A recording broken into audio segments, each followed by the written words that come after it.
Assalamualaikum warahmatullahi wabarakatuh.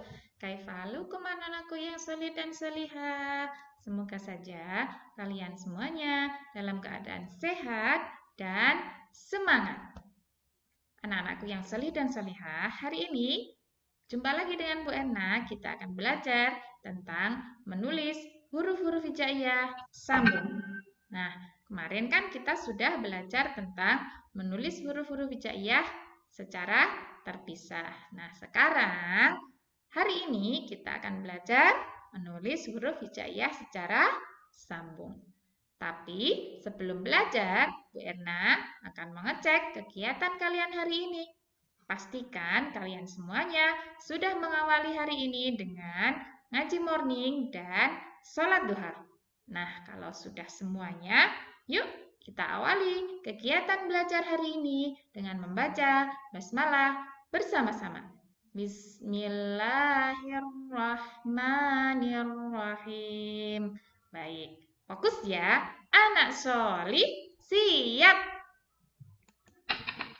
Baik, semuanya anak-anak bisa melihat lafal berikut. Kira-kira ini lafal apa? Lafal apa ya? Nah, ini adalah lafal basmalah. Dibaca bersama-sama. Bismillahirrahmanirrahim. Pinter. Ini tulisan basmalah secara sambung. Amati semuanya ya. Baik, lanjut.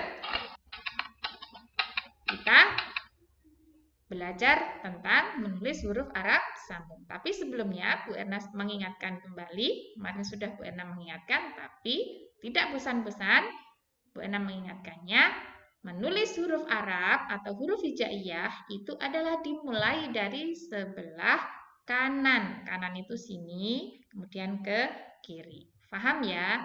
Nah, untuk menulis huruf-huruf hijaiyah secara sambung, Bu Ena akan mengelompokkan beberapa bagian. Yang pertama, kelompok huruf batafa. Nih, perhatikan ya. Ini huruf 3 ini ketika ditulis di depan, di tengah, dan di belakang nanti akan mengalami bentuk yang sama. Ingat, batafa. Huruf ba, huruf ta, huruf fa, ketika ditulis di depan itu bentuknya jadi seperti ini. Hanya separuh saja. Di sini saja ya anak-anak. Nah, ketika ditulis menjadi seperti ini. Paham ya? Begitu juga di tengah juga separuh saja. Paham? Paham nggih? Nah, tapi ketika di belakang huruf batafa ini tiga-tiganya akan bentuknya sama seperti huruf asalnya. Paham? Kemudian untuk kelompok huruf yang kedua, yaitu huruf ja, ha, kho. Perhatikan semuanya. Huruf ja, ha, kho ini, kelompok yang kedua ini, ketika akan ditulis di depan, maka bentuknya akan sama, yaitu yang ditulis kepalanya saja. Paham nggih? Nih, kepalanya saja itu berarti ini saja. Jahaho. Ketika di depan dan di tengah bentuknya sama. Paham nggih? Kepalanya saja. Tetapi kalau di belakang maka bentuknya seperti asalnya. Baik huruf ja, ha, ataupun kho. Perhatikan di sini. Seperti ini. Sama bukan? Kemudian untuk kelompok yang ketiga, yaitu adalah huruf, maaf, yaitu huruf sa dan sya. Dua huruf ini ketika ditulis di depan ataupun di tengah akan mengalami bentuk yang sama. Bentuknya seperti apa, Bu Ena? Nih, yaitu yang ditulis kepalanya saja. Nih, kepalanya itu yang di sini nih. Paham ya? Ketika ditulis di depan dan di tengah bentuknya akan menjadi seperti ini. Paham? Tetapi ketika di belakang, maka bentuk huruf sin dan shin itu akan bentuknya seperti asalnya. Lanjut ke kelompok yang keempat, yaitu huruf so dan do. Kedua huruf ini ketika ditulis di depan ataupun di tengah akan bentuknya sama, yaitu seperti apa? Seperti ini. Kepalanya saja yang ditulis anak-anak.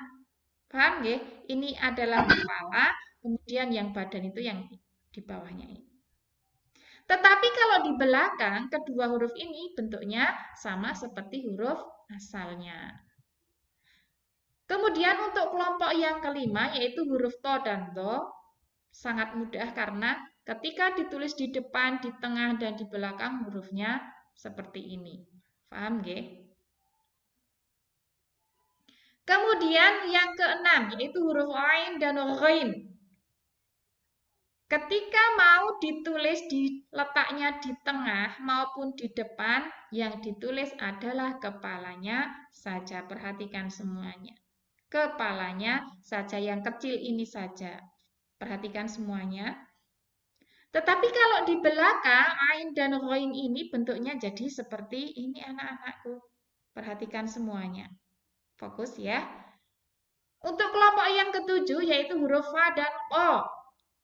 Huruf fa dan o ini ketika ditulis di depan dan di tengah maka ditulis kepalanya saja. Kepalanya itu mana Bu Erna? Ya ini. Paham? Perhatikan. Tanda panah yang diarahkan Bu Erna, perhatikan semuanya. Nah, ini adalah kepalanya saja. Bentuknya jadi seperti ini. Tetapi kalau di belakang, maka bentuknya akan sama dengan huruf asalnya. Paham ya? Kemudian untuk yang kelompok 8, yaitu adalah huruf K. Huruf K ketika di depan dan di tengah, maka bentuknya akan berbeda. Bentuknya seperti apa Bu Erna? Nih, huruf K tidak punya saudara sendiri. Seperti ini. Ya, seperti huruf Z tapi kebalik. Huruf S. Nah, seperti huruf S. Oke. Kemudian kalau di belakang maka huruf K-nya akan sama dengan huruf asalnya. Paham? Perhatikan. Kemudian kelompok yang ke-9 yaitu huruf lam. Huruf lam ini ketika ditulis sambung, yang letaknya di depan maupun di tengah, maka yang ditulis juga kepalanya saja. Perhatikan panahnya Bu Erna ini. Perhatikan seperti ini ya. Nih. Pancingnya yang seperti pancing seperti ini tidak usah ditulis. Tetapi kalau yang di belakang, maka bentuknya sama dengan seperti ini. Perhatikan, ini di belakang. Ini di depan, ini di belakang. Kalau di tengah bentuknya sama seperti ini. Paham ya? Kemudian yang ke-10 adalah huruf mim. Huruf mim ini ketika ditulis di depan maupun di tengah, maka juga sama, yang ditulis kepalanya saja. Paham ya? Kepalanya kemudian ada tanda penghubungnya atau tanda yang untuk menggandengnya. Paham? Ketika ditulis di belakang, maka bentuknya sama. Badan dan kepalanya ditulis semuanya. Lihat panahnya Bu Erna. Paham ya?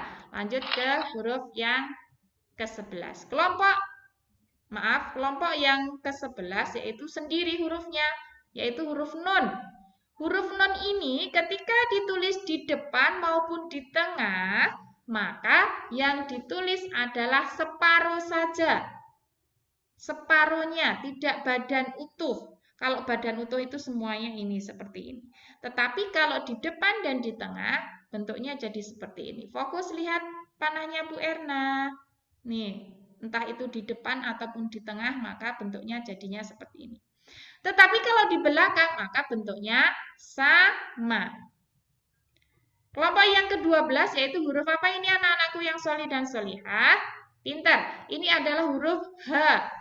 Huruf H ini ketika ditulis di depan, di tengah, dan di belakang akan mengalami perubahan. Kalian harus belajar dan fokus perhatikan semuanya. Huruf H ketika di depan maka bentuknya seperti ini. Semuanya fokus lihat panahnya Bu Erna seperti ini. Paham ya? Tetapi ketika di tengah, maka bentuknya akan berbeda lagi seperti apa? Ini. Seperti huruf B. Ya. Kemudian kalau di belakang, kalau bisa digandeng hurufnya ya jadinya seperti ini namanya ya.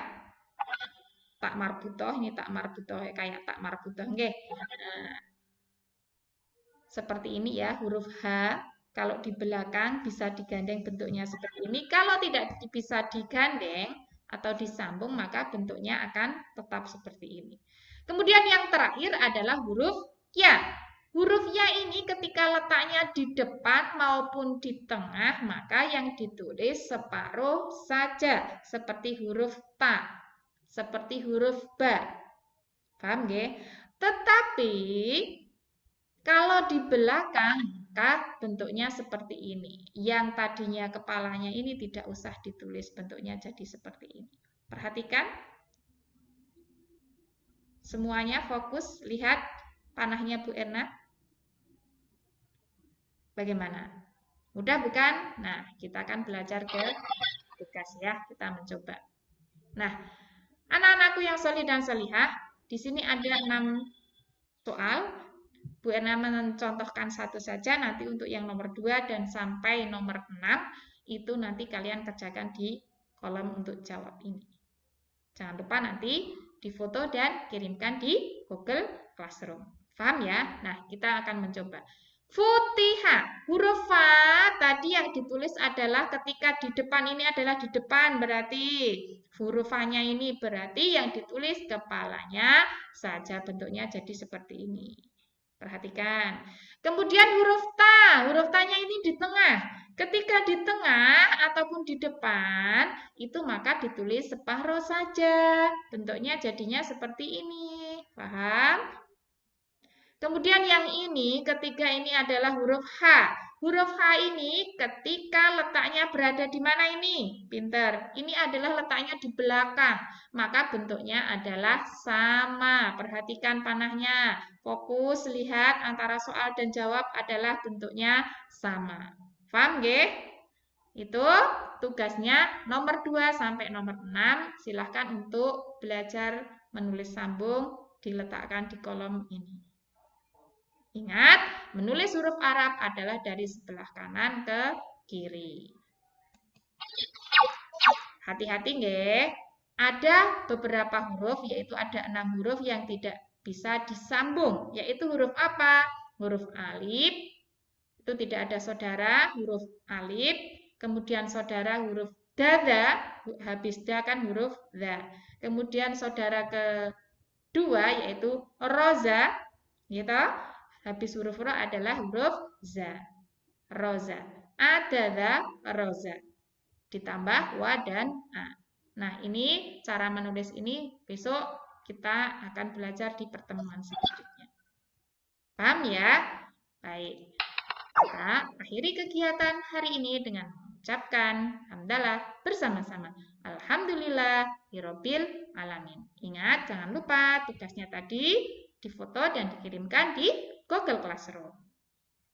Assalamualaikum warahmatullahi wabarakatuh. Bu Ena mohon pamit. Ma'assalamah.